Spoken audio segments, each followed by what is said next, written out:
Assalamu alaikum туугандар, assalamu alaikum жалпы жамаат, урматтуу достор, жалпы биздин так маалымат каналыбыздын катталуучулары, алыстан жакындан көрүп жаткан мекендештер, баарыңыздарга Ноокат шаарынан салам айтамын. Бүгүн 8 май 2025 жыл, аптанын бүгүн бейшемби күнүндө турабыз. Аптанын 4-күнү.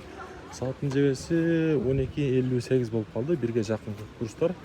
Туугандар, мынага Доскоро банктагы курстарды көрсөтүп коеюн. Сатып алуу боюнча айтсам, рубль 1,03,5 доллар 87.30, евро 98.30 деген. Каналыбызга эгерде биринчилерден болсоңуздар, сөзсүз түрдө катталып коюңуздар. Буюрса сиздерге ушундай күнүмдүк курстар жетип барып турат.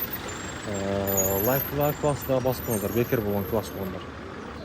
Эми болсо акча алмаштыруу сюжет көрсөтүп коеюн. Валютчуктар обменка рубль бул жакта 1,05 деген экен, доллар 87.60, казак тенге болсо 0,17 деген. Кийинки обменниктерде дагы эле рубльден абалы 1,05 деген экен. Туугандар, мынага эми бул бир эле мына Доскоро банк иштеп атканда байланыштуу банктагы курстар мына ушундай болду. Буюрса эртеңден кийинки аптадан тактап айтканда рубльдер банктар баары иштеп баштагандан кийин кайрадан банкта рубльдер көтөрүлөт деген ойдобуз. Андыктан эми менин кеңешим рубльдү албай турганыңыздар жакшыраак деп ойлойм. Көрүп турасыздар, өзүңүзгө далил болуп турат.